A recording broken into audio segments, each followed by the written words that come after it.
നമസ്കാരം.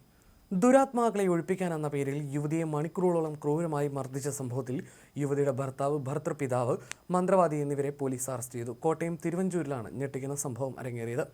യുവതിക്ക് മദ്യം നൽകുകയും ബീഡി വലിപ്പിക്കുകയും ഭസ്മം കഴിപ്പിക്കുകയും ചെയ്താണ് വിചിത്രമായ രീതിയിലുള്ള ആഭിചാര ക്രിയകൾ നടത്തിയത്. ശരീരത്തിൽ പൊള്ളലേൽപ്പിക്കുകയും ചെയ്തു. ഈ മാസം 2-നാണ് കേസിനാസ്പദമായ സംഭവം ഉണ്ടായത്. രാവിലെ 11 മുതൽ രാത്രി 9 വരെ യുവതിയെ ഒരു മുറിയിൽ പൂട്ടിയിട്ട് ക്രൂരപീഡനത്തിന് ഇരയാക്കിയെന്നാണ് മണർകാട് പോലീസ് രജിസ്റ്റർ ചെയ്ത എഫ്ഐആറിൽ പറയുന്നത്. സംഭവത്തെക്കുറിച്ച് യുവതിയുടെ പിതാവ് നൽകിയ പരാതിയിൽ പറയുന്നതനുസരിച്ച് 10 മണിക്കൂർ നീണ്ടുനിന്ന വിചാരണയാണ് നടന്നത്.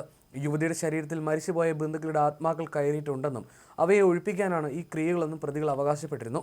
യുവതിയുടെ ഭർത്താവ് അഖിൽ ദാസ്, ഇയാളുടെ പിതാവ് ദാസ്, തിരുവല്ല സ്വദേശി മന്ത്രവാദി ശിവദാസ് എന്നിവരാണ് അറസ്റ്റിലായത്.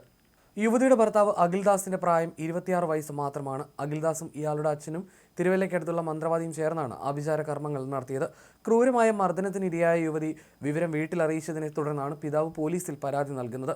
അറസ്റ്റിലായ പ്രതികളെ പോലീസ് റിമാൻഡ് ചെയ്തു.